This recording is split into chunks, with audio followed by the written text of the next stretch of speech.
see the way they hate. And I know better than to listen to the people who are calling us slaves. I can feel the sunlight shining in. Well, good morning and welcome to episode 842 of the Lost Project Morning Show, where the coffee is strong, the opinions are stronger, and everything is always filter-free. I'm Brian, your host, and it's June 9th, 2025. This morning, I'm enjoying a fresh cup of light Ethiopian yogurt from foodforestfarms.com because life's too short for shitty coffee. At Food Forest Farms, your beans are roasted by real human hands using a clean Airstream roaster. More than just a customer, your family. Get 10% off with code LOTS10 if you want to try it out, and the shipping is always free. While you're there, check out C4 Club for even more awesome perks. Today, we've got a huge show, a fun one, at least. It's packed with stuff from Idiocracy becoming no longer fiction after an article I read. Corey and I actually watched Idiocracy, and I dove in a little bit. A gas station fashion disaster here in town. Why new movies kind of suck. And updates from our latest woodworking hustle, K&B Kustom Built. So grab your coffee, smash the like button, and let's get started. Good morning. How we doing? Mike's Homestead, good morning to you. Pip, good morning over there. Pip, I actually was doing a bunch of research on Pips this weekend, and when we get to the K&B segment, I'll let you know what that's all about. Rewilder Life, good morning. Glad you got your Starlink fixed this morning. Got to turn it off and turn it back on again. And she reminds everyone to hit that like button. And Pip says it's going to be huge.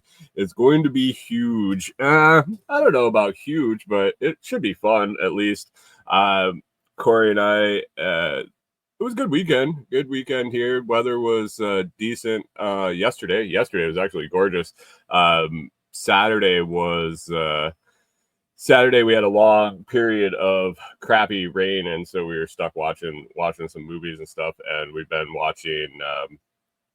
taking in a movie on Netflix in the evening before bed. Nice and hot and humid here, so hitting the air conditioning and doing a little stuff outside, and then relaxing before bed with a movie. And so that's where one of the topics today came up. Morning, Hunter. How we doing over on Twitch? Thanks for popping in on my lone Twitch feed. Sorry, I get these. Anybody else have to deal with chiggers out in the woods? They the cycle after they ravage your legs are pretty bad. It's so if you get into these things out in the woods, you can barely see them, if at all. And if you don't get them off your skin, it's like 2 days later, you'll start to get these little bites. And they turn into they look like a cross between a pimple and a mosquito bite. And so they have this little blister on the top, and they just start to itch. And they start to itch more and more and more. And it's not like you get one. It's not like a mosquito bite where you just get one. I got to turn this fan on, guys. It's getting kind of gross in here already this morning. So you get you get a bunch if you get any. And they start to itch and itch and itch. And when you itch them, even by accident, like your clothes will rub up against them. They break a blister on the top, and this clear liquid just oozes out like a blister. It's weird. It's the oddest type of bite that I've ever had. And then it'll dry up, and then it'll form again, and this goes on for a couple days, and it's just like the most intense itching that you've ever it's like skin crawling itching. And then eventually I don't know, 3, 4, 5 days later, if you itch it, if you scratch the little bite, it just bleeds profusely, like bleeds like you just got stabbed. It's unreal. And then that'll go on for a couple of days, and then it's just like it scabs over and it scars. These things are insane. I don't know. try to, I think the soap in the shower like gets them to release and then they get washed off. I don't know, but there's been plenty of times where I've been in the woods, come home, showered, and then ended up with these things anyway. So it's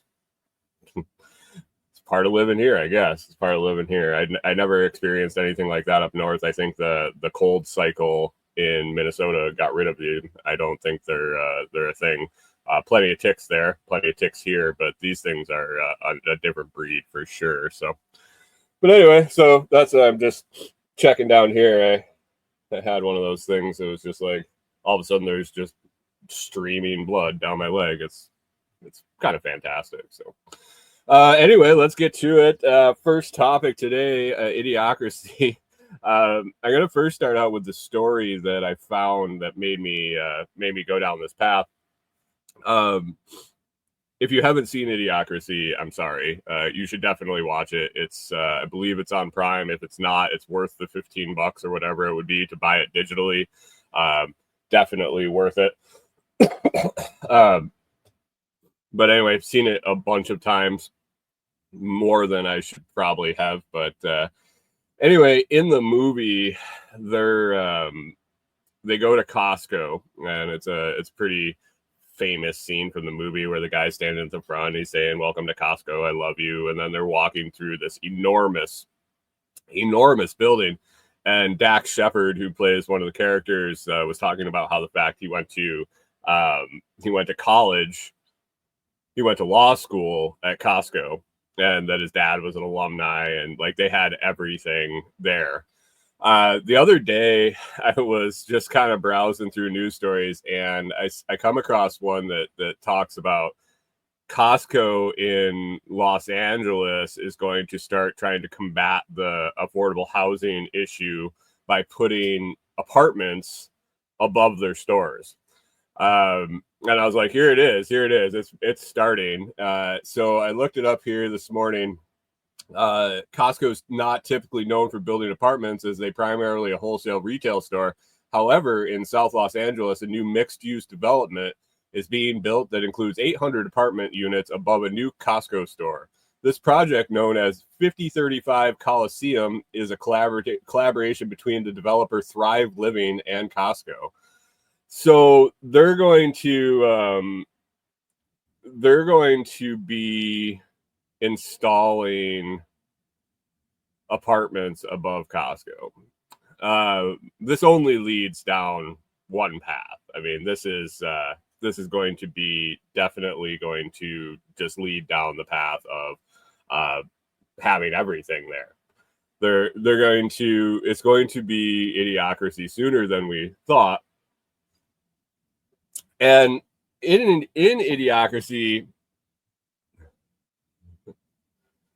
Pip says, but that Costco just got burnt down by semi-peaceful riots. Yeah, I mean, are they classifying these riots the same as the George Floyd riots? Peaceful protesters burning shit down to the ground. I haven't even tuned into it. I saw that they're deploying National Guard. I saw that they like blocked a highway. I don't give a fuck, really. Other Life says, man, I thought we had till 2030. Well, in the movie, it was 2505, I believe. But it is completely accelerating. And so on that thought, I went to ChatGPT and asked what things from Idiocracy have come true already or are starting to come true. And it gave me a list. It popped a list out. Number one was dumbing down of society. It says in the movie, the average IQ of society plummets due to anti-intellectualism and unchecked reproduction by the least educated. In reality, there's a growing concern over the devaluation of expertise, short attention spans, thanks to social media and a culture that often mocks intellectualism. Sounds all faggy and shit. There's your Pride Month. Jesus Christ. Number two was mindless entertainment. In the movie, shows like Ow My Balls dominate TV, nothing but people getting hurt for laughs. In reality, right now, we got viral prank shows, fail competitions, and reality TV shows thrive on low effort, shock based content. Shows like Jackass and endless TikTok scrolls aren't far off from ow, my balls. Hunter says we already have apartments over shops. Think Uptown. Like I understand that. I was talking about the Costco taking over everything, but that was good. Close. It must be your voice to text or something. Number 3, corporations running everything. Every institution is owned or sponsored by a corporation. The hospitals, the government, and even the military in Idiocracy is sponsored. And in reality, already corporate lobbyism has massive influence. Mergers have concentrated power in everything from media to food production, stadium, schools, government initiatives, and now most things are commonly sponsored by some corporation of some type. Rewild their lives wondering if Costco's trying to one up Amazon. Pretty. I mean, is that going to be the next corporate merger? Is going to be Amazon and Costco. Number 4, it came up with replaces water with Brondo because of the electrolytes. Pip says asked if it had electrolytes. In the movie, people water the crops with. Why is this thing here? I have no idea what's going on with. I hate fucking Word. I don't know why I continue to use it. People water their crops with Brondo and energy drink because it has electrolytes. In reality, junk food and sugary drinks are marketed as health products now. Corey and I talk about it all the time when we see ads on Amazon and things like that for some of these products that are claiming to be healthy for you, especially after going down the food pyramid scam and all of that over the last decade or so. It's funny to see what they promote as health foods. Junk food and sugary drinks are marketed as health products. Many people now drink more soda and energy drinks than water. Marketing buzzwords like natural, keto, and hydrating override actual science when they're marketing things to a specific diet and that they don't even adhere to the diet's plans. Definitely just playing on the buzzwords. Reproductive trends and selective fertility.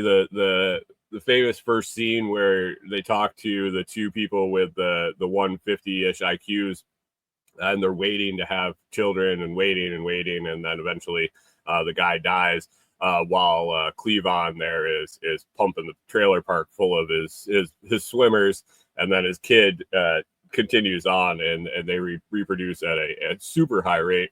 In the movie, the educated put off having kids while others reproduce in large numbers. In reality, data shows declining birth rates in educated high-income groups, while less educated populations often have more children. The film exaggerates, but the demographic divide is real.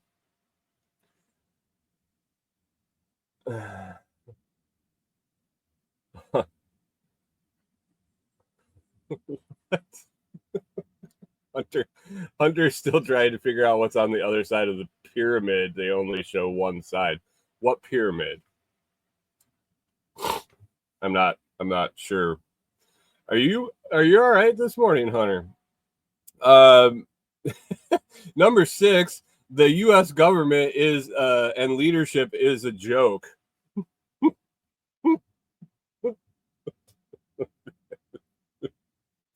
I don't know if I even have to read the description of this one. President Camacho is a former wrestler. They leave out the fact that he was a porn superstar, chosen for more charisma than competence. Charisma. In reality, the line between celebrity and politician continues to blur. Leaders are often judged more on entertainment value than policy knowledge or skill.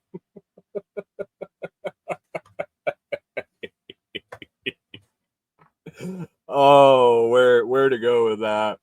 You guys been keeping up with the lovers spat in the White House? I guess Elon doesn't live in the White House.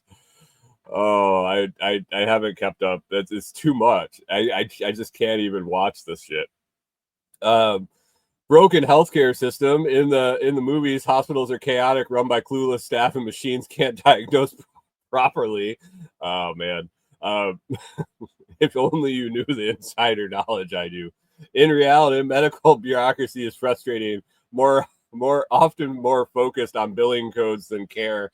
Algorithms and rush diagnoses are increasingly common, or no diagnoses. Or if you could go to Canada, we've had conversations over the Telegram chat about the Canadian healthcare system, also how wonderful it is on both sides of the border.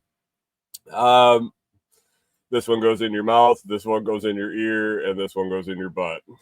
So, language degradation. In the movie, language is reduced to slang, grunts, and half sentences. And if you talk normal, you sound all faggy and shit. In reality, text speak, emojis, and abbreviations have replaced full thoughts. Communication is faster, but often less nuanced and thoughtful. Have you... What I try to... Lately, I've been trying a lot to put myself in... not necessarily my parents. I guess my parents' age, my parents' generation. Put myself in their shoes when they were my age, and look at kids that I was. Was the language barrier there? I don't even try to understand these words that are coming out of the younger generation right now. I don't have a teenager that I have to communicate with. I don't really interact with a lot of kids, but I see the memes and I see the TikToks about adults explaining the terms used by kids. Same with like music and things like that. And I'm trying to determine if it was this much of a gap when I was a kid. If when my parents were my age and I was a kid, did we have just absolutely ridiculous words and nonsense music? And I imagine we did. Other than the fact that I really actually enjoyed the music from the earlier generations when I was a kid more than the stuff that was coming out. But I saw a musical decline throughout my years, and I always wonder if that's a generational thing, if that just happens as you get older and wiser. Do you appreciate the crap that they put out less and less? So. Language degradation has definitely on the rise. Environmental collapse ignored. In the movie, crops are failing, and the cause, using Brawndo instead of water, is ignored because it's got electrolytes. And in reality, corporate interests often delay or downplay environmental science. Simple solutions, example, planting trees and protecting water, are resisted for profits. ChatGPT is definitely biased. And I'll tell you in a second. In a second here, everything is a brand. In the movie, people are named after brands. Frito and Carl's Jr. and ads are everywhere. Even in the cabinet. Brought to you by Carl's Jr. In reality, influencers name kids after brands, and product placement is now seamlessly integrated into daily life and content. I make money doing it. It is what it is, right? Why do you keep saying sponsored by why do you keep saying sponsored by Carl's Jr.? Because I make money every time it does. Wilder Life doesn't like ChatGPT. It is what it is. Until I can run my own, it works. It works for what I need it to work for. I don't use it to do other than formulate content and things like that, or these lists. But it was interesting to let me find it here real quick. They gave me a bonus They gave me a bonus thing for the list, and it made me laugh, and I didn't include it in the thing, but I wanted to mention it. It says science is distrusted. In the movie, experts are ignored, and simple scientific concepts are foreign to the population. And it says in reality, the COVID era showed how many distrust science, doctors, and public health officials favor buried memes, celebrities, or gut instinct over peer-reviewed data. And I said, just a note, your bonus reason, the memes, gut instinct were actually right compared to the peer-reviewed data that is turning out to be a scam. And it quickly agreed with me that, oh, she says she uses it, just don't trust it. I don't trust it. I definitely try to verify anything that I see on there. And I use it for innocuous things and tasks, administrative tasks usually. But yeah, the fact that it said that I found it funny that it said that people didn't trust the science during COVID, and yeah, we'll leave it at that. But anyway, Idiocracy is well on its way, guys. It's here. It's coming true sooner rather than later. If you want to know a glimpse of your future, just watch the movie. If you just want to laugh, watch the movie, and you can lead, follow, or get out of the way. And yeah, you're at least supposed to lead or follow. Jesus. Oh, I'm so glad we watched that last night. But anyway, let's get into the sponsor. Number one of the day is the Blockstream Jade and Jade Plus. Let's check in. We got 107,418.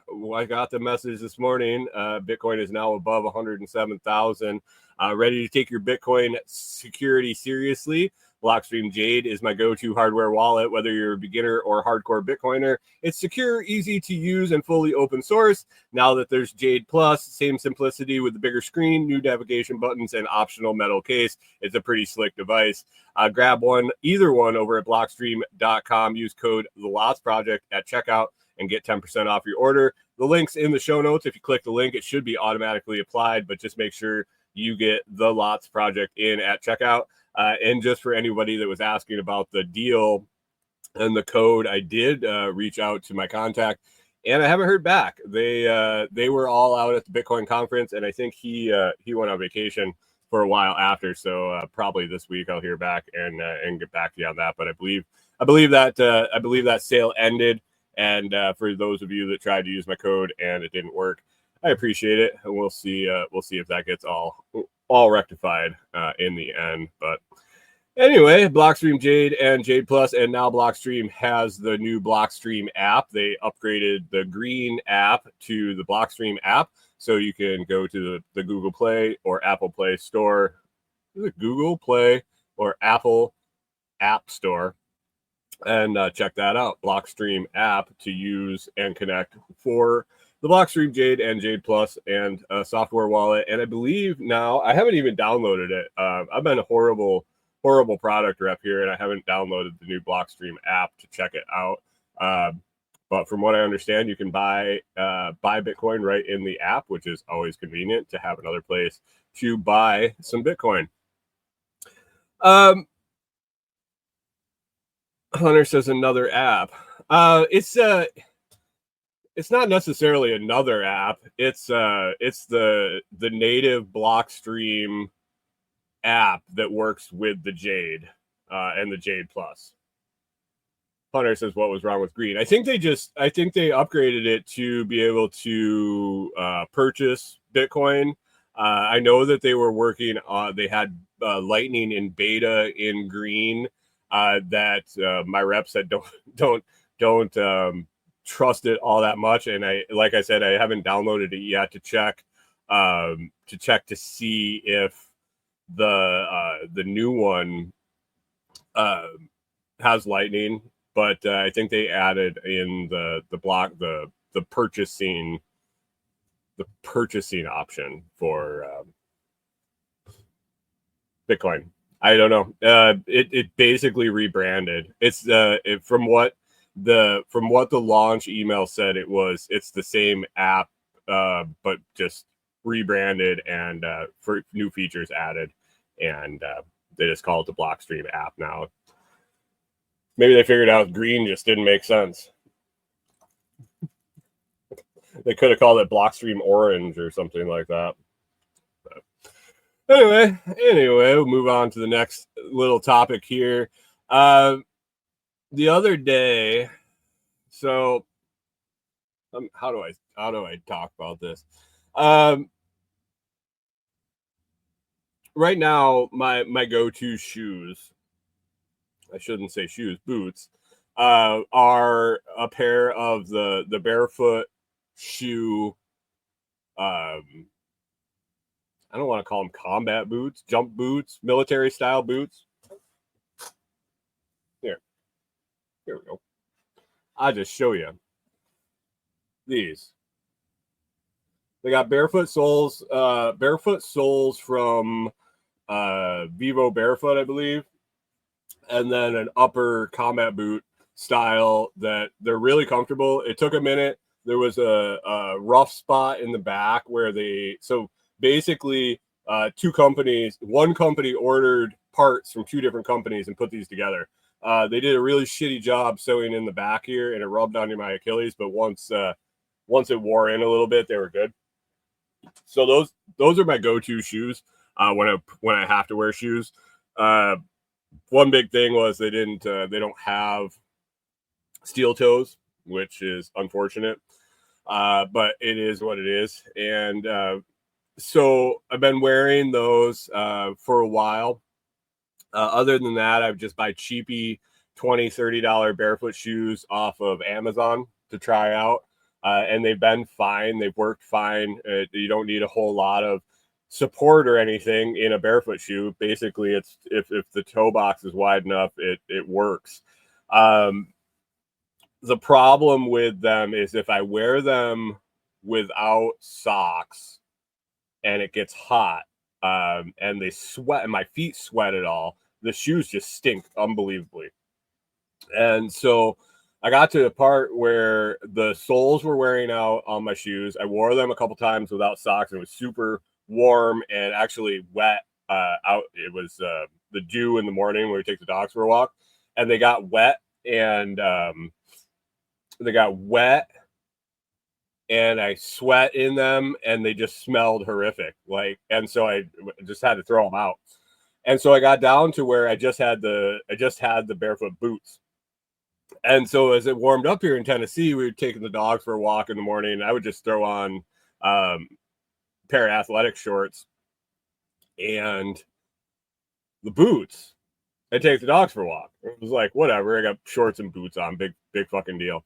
And would take the dogs for a walk. I come home, and then I put pants on because I was usually going out to Delinquent's Gully or going to town or whatever. I just throw some pants on with the boots. And then in the evenings when sometimes I would have to run and grab some beers or something from the gas station. And after work, I would have taken a shower and thrown some shorts on for the evening. And so I would throw pants on, throw my boots on, and run to the store and come home. Well, last week, one time, I had my shorts on. I had been home all day. I didn't left. And so I just had shorts on, was working inside. And dog walks in the afternoon. I just threw the boots on. I had them on. And I wanted to run to the store. And I was like, fuck it. I don't want to throw the pants on. I'm just going to go. So I grab my wallet, grab my keys, and I go to the gas station. Now, I'm in rural Tennessee, and I've seen some shit around here. I have seen... I don't think there's a dress code around here by any means. So I didn't even think anything of it. Wearing my black socks, because I wear black athletic socks, black socks, my army boots, and my athletic shorts and t-shirt. So I get to the gas station and I'm standing in line, and the guy behind me, who is the guy delivering the fucking soda order, says, "Well, hey, that's a real nice combo, shorts and jump boots." And I turn around and I look at him like, "Yeah." And he goes, "Were you in the army or something?" I'm like, "No." I was like, "They're just comfortable." He goes, "Oh, yeah, it's hot out. I'm about ready to get changed. I'm going to change my pants and I'm going to put shorts on and Crocs. I don't know if I'd put boots on." And I'm like, what fucking difference does it make to you? Why am I getting called out at the gas station in bumfuck Tennessee about wearing my boots and shorts? Corey thought it was absolutely hilarious. I get home and I told her what happened. The guy actually turned out to be pretty nice. I walked outside and he had gone out to his truck, and he says he noticed our license plate from South Dakota, and he said, "Oh, you're from South Dakota?" I said, "Well, not really, but kind of, yeah." And he's like, "Oh, I lived in Colorado and all these places." And I'm like, "Dude, you just called me out for wearing shorts and boots, and now you want to be my buddy." But yeah. Anyway, I got nailed by the fashion police for wearing my shorts and boots. I told Corey every time I do it, I feel like Walter from The Big Lebowski. I got to get some cargo shorts and some yellow glasses, and it will be all set. Maybe, I don't know. I think I'm just going to keep wearing the shorts and the athletic shorts and the boots. Although yesterday I did put pants on. I put pants on to go. I'm a little gun shy now. I don't know if I can continue to let my freak flag fly and wear the shorts and the boots. So I don't know. You guys ever been called out for Hunter says I need some mirrored aviators. Didn't he have yellow aviators? Walter?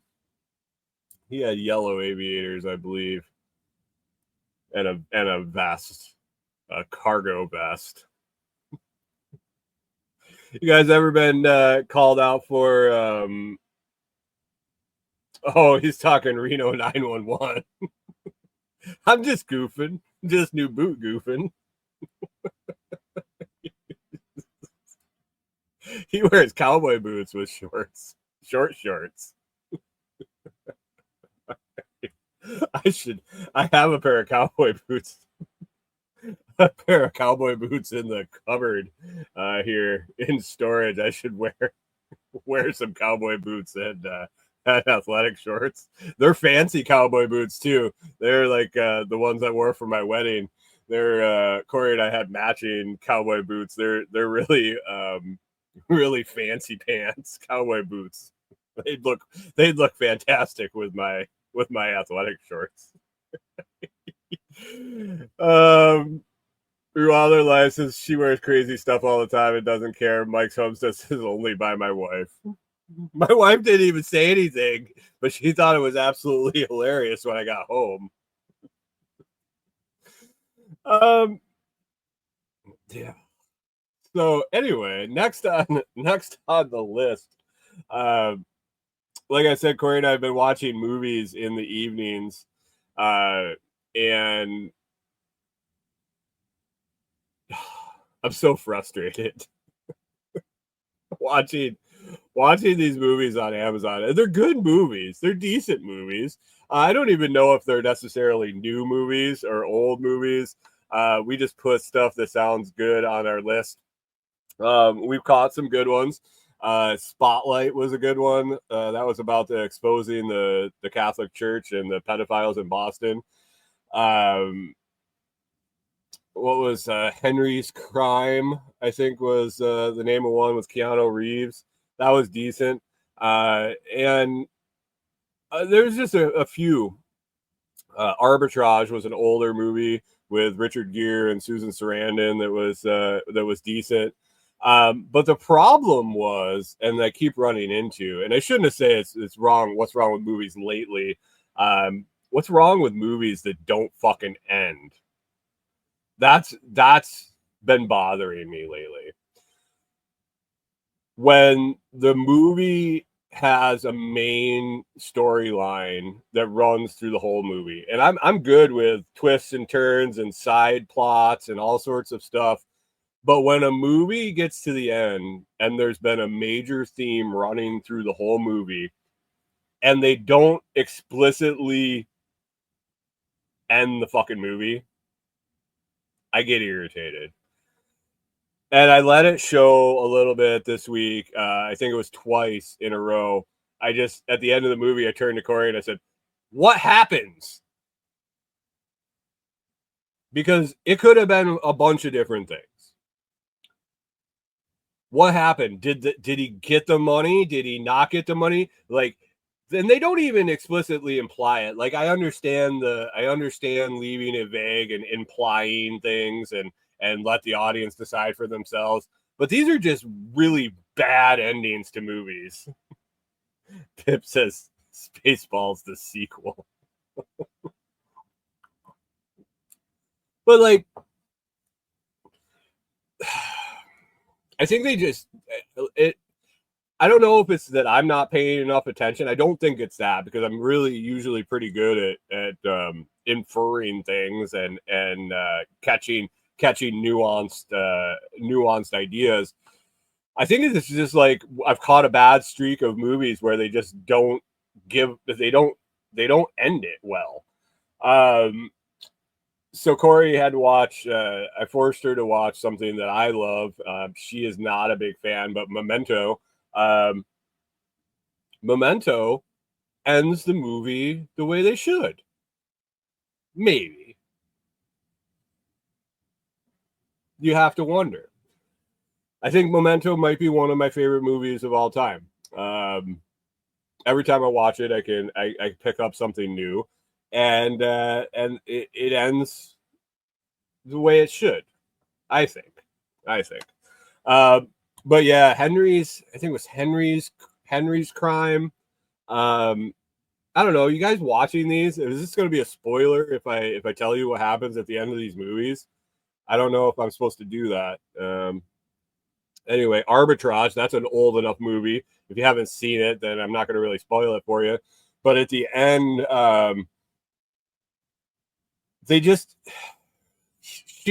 the wife is going to end up blackmailing the main character, and he says he's never going to give into it. And then they're at an awards banquet, and he goes up to accept his speech, and then they just end the movie. So they don't ever talk about the fact if he ends up giving in to her, if he holds out and lets his whole business empire and fail, and he goes to jail, because it could have easily gone either way. And I don't know if that's the point, if I'm supposed to figure that out, but if I'm going to sit and watch a movie for 2 fucking hours, tell me how it ends, I guess, is how it should be. I don't know. Maybe I'm asking too much of the directors and the actors to let me know how things are supposed to end. Guys, I started using a new new tool, I guess, a new video editing tool. I had a company reach out to me in my email, and they noticed that I had done some content for Opus Clip. So Opus Clip, if you make content, you've probably heard of it. If you don't make content, you probably have heard of it. Opus Clip is an AI assisted program that cuts long format video, YouTube videos or the like, down into shorts, short content video that you would put on TikTok or YouTube Shorts or Facebook Reels or whatever. It's been around a while. I used it for a while. I wasn't really happy with the output, but it got really popular, and it saves a bunch of time. It definitely has its usefulness, but I felt that it put out all the similar content, and everything that you made with it got lost in the shuffle. So I stopped using it. And recently, a company called K-L-A-P, not Clapper, not the app Clapper or the Clap. Clap, K-L-A-P. They reached out to me and they found some of my Opus Clip content, and they asked if I would evaluate their service and sign me up for a discount code and gave me a free trial. And I've been using it. I think it's a similar service to Opus Clip. It does have some better features. There's some higher output, higher definition output on the products, and they also do language dubbing into 29 languages. So if you're a content creator that makes long format video, but you want to push your short format into different countries with different languages dubbed in, this works great for you. Like I said, they signed me up for an affiliate content. So if you're making content but don't want to spend the hours editing, Clap is a tool that you need. It uses AI to automatically chop your long videos into engaging shorts. Perfect for TikTok, YouTube Shorts, and Reels. I've been using it to repurpose some of the live streams and some of my product videos, and it saves time and actually gets views on the short content. You can try Clap at the link in the video description, and you can use the code to get 30% off your first month. So if you're a creator and you're listening to this or watching this and you're looking for something to do those short style videos, definitely check out Clap. Good morning, Jim. How we doing? Sorry, no Noster this morning. It is what it is at the moment. It is what it is. So check out Clap. Check out Clap. I appreciate it if you do.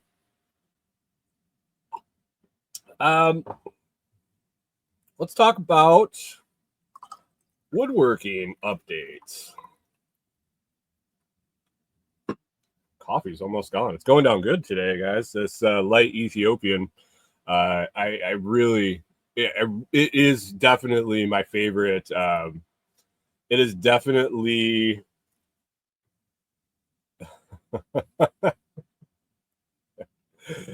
Oh, I just pulled up the Telegram chat, and John Palmer over there saying Cousin Eddie shorts and boots.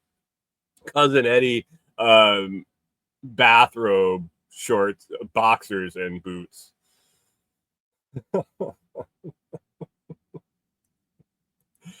Oh, all right. Woodworking update. So where are we at? Last week, I believe I had just finished the child size picnic table. Got that listed locally. We have an order for one.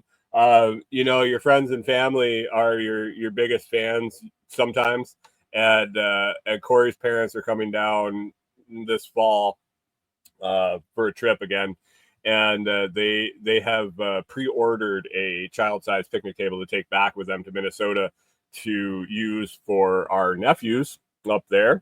And so we're very appreciative of that. So that is cool, since they are not local, and we felt that we were only going to be able to sell these locally or deliver them within a certain range. The fact that they're coming all the way here and they're going to take it home, that works well. So thanks, family. Thanks, family, for picking that up. So we got our first order on the tables. Got a bunch of stuff listed on Etsy, the smaller stuff to ship. So we got Corey's been doing, like I said, the mountains, and last week I said she painting these mountains and painting candy corns, and we had the wine holders and the tea light holders. Got those up on Etsy, and basically 0 views. I've been using Etsy for it's got to be almost 10 years now, selling comfrey and a variety of other things, and been very successful with it, but watched it go through many changes over the years, some for the better and most not, for the small consumer or the small seller. At this point with the comfrey, I have enough established sales reviews and verified purchases that they show my listing to people. I think right now I think we're up pushing 550 sales on Etsy alone. 545 sales. Yeah. So a lot of sales over there, and they push, and that's over 10 years. So they push my listings, which is nice. So for our woodworking stuff, we created a new Etsy store. We wanted to keep it separate. It's a new brand, and so we started a new one. I got them listed. I used my knowledge of Etsy search, how Etsy search stuff works, and listings, and did a little bit more research on the current best practices for the listings, and we got them up and basically got no views.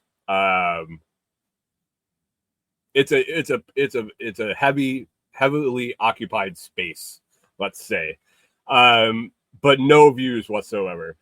Corey and I actually went on and looked for our stuff, purposely looking for our particular items, and had trouble finding them.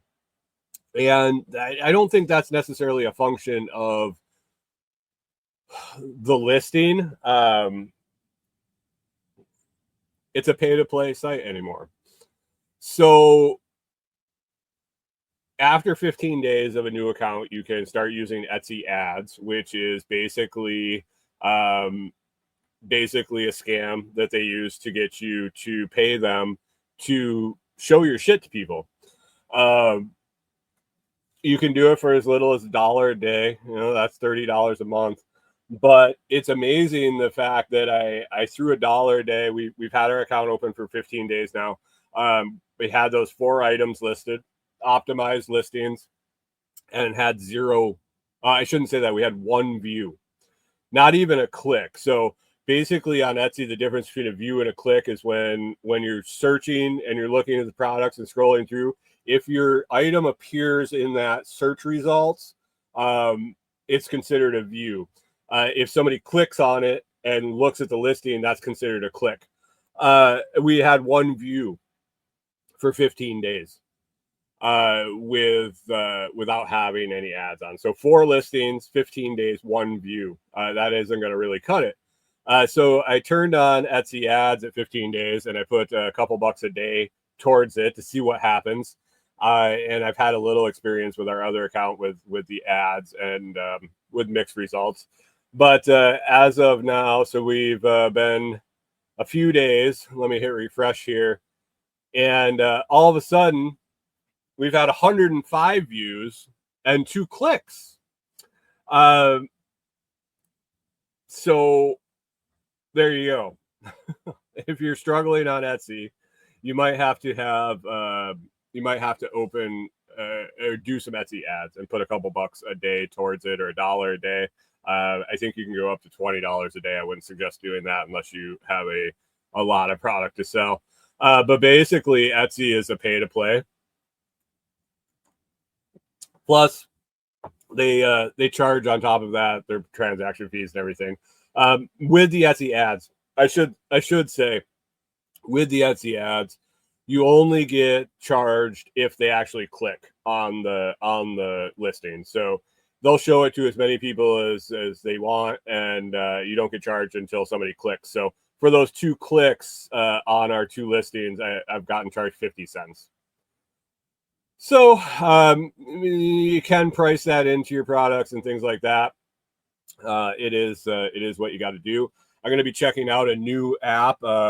Angie, community member from Heartland Designs, she uses Whatnot, and I actually talked to a couple other people that use Whatnot, or use that as a consumer and also as a seller. So I'm going to check out Whatnot, but at the moment, the focus is on local sales. Looking into local farmers markets, craft stores, and things like that. Hitting a frustration point with the local farmers markets. They don't get back to you. But I had one. So I reached out to one that's right. It's actually pretty close to where our cabin site's going to be. I reached out to them. They didn't have a website. They had a Facebook page. I met. They didn't have a Facebook page. They had a Facebook group. So there was no real contact person. It wasn't like you sent a message to the page.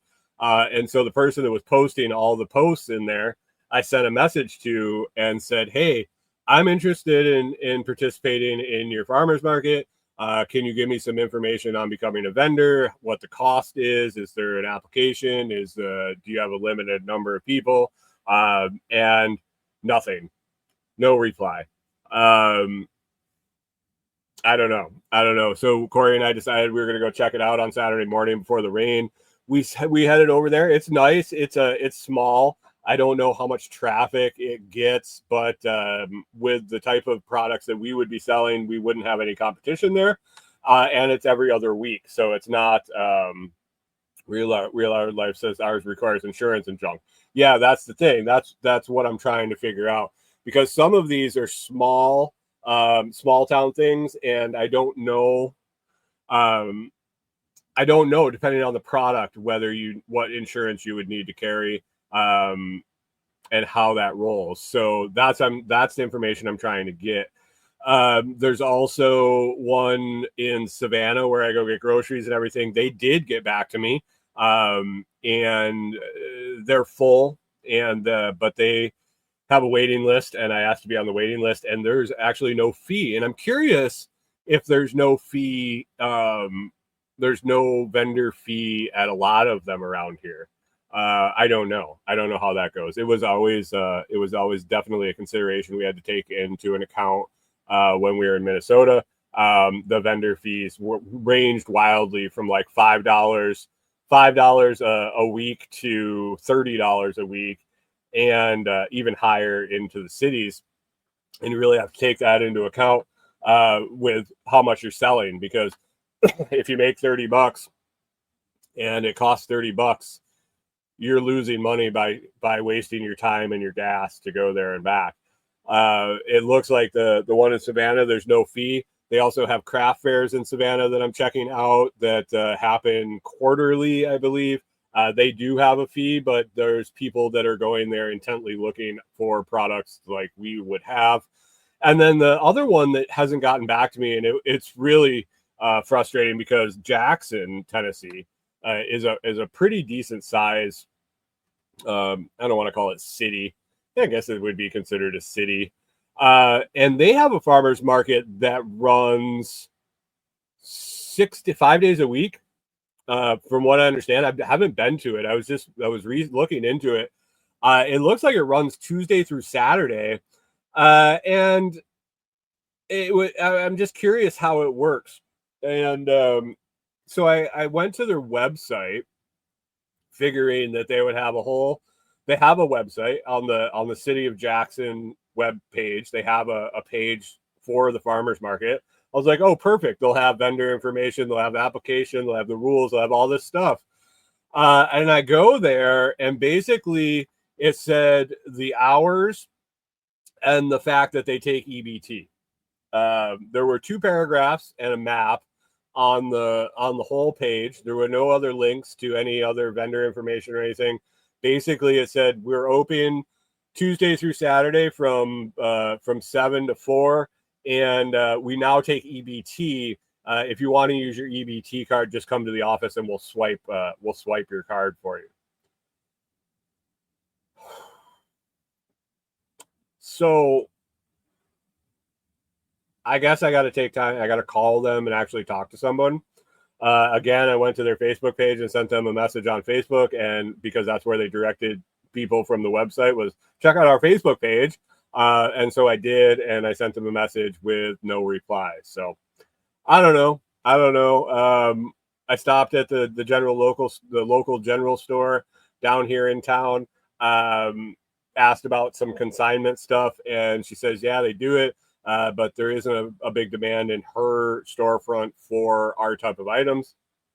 So I'm moving on from there. I'm going to go to a couple of the other local shops. So we'll see. We'll see. Did some guerrilla marketing to some of the local business owners, and might have a couple sales on some things. I have to stop in and talk to them when they're actually at work. I just caught them at the gas station and asked if they were interested in any of the products, and was showing them pictures on my phone, and they were interested. So I got to stop and make a sales call here sometime this week and see if we can get some sales that way. You gotta do what you gotta do, I guess. But it's frustrating trying to get information from folks that they definitely have the means to have a place to have the information. They have multiple means, like in the case of the Jackson market, they have the website. They could easily have a page. It wouldn't even, I mean, you could do it in 10 minutes, especially if you have an online application. You could have a page up with the vendor information and or a contact. There isn't even a message there that says, if you want to be a vendor, contact this person or this number or blah, blah, blah. It's just like nothing. There's nothing. So it's a little frustrating. So, but the small market that we went to in person, I wasn't sure. We were looking at the setup. We were looking at the potential customer flow, and I was going to talk to the person that was in charge there, but I wanted to confer with Corey first and talk to her, and then we wanted to see what kind of schedule that they had, and I can just show up next time and talk to her, I guess, if she doesn't write me back on Facebook. So maybe spending some time at some farmers markets, all depending on, like Rewilder said, insurance and things like that can get kind of cumbersome. I'm not sure what kind of insurance I need to sell some woodworking products. We'll see. Anyway, that's kind of what I had on my list. You guys got anything you want to talk about? Drop it in the comments there. I'm open to talk about anything. This week, new products. We actually had some new products we're coming up with yesterday. We are now working on some yard dice for Yardsy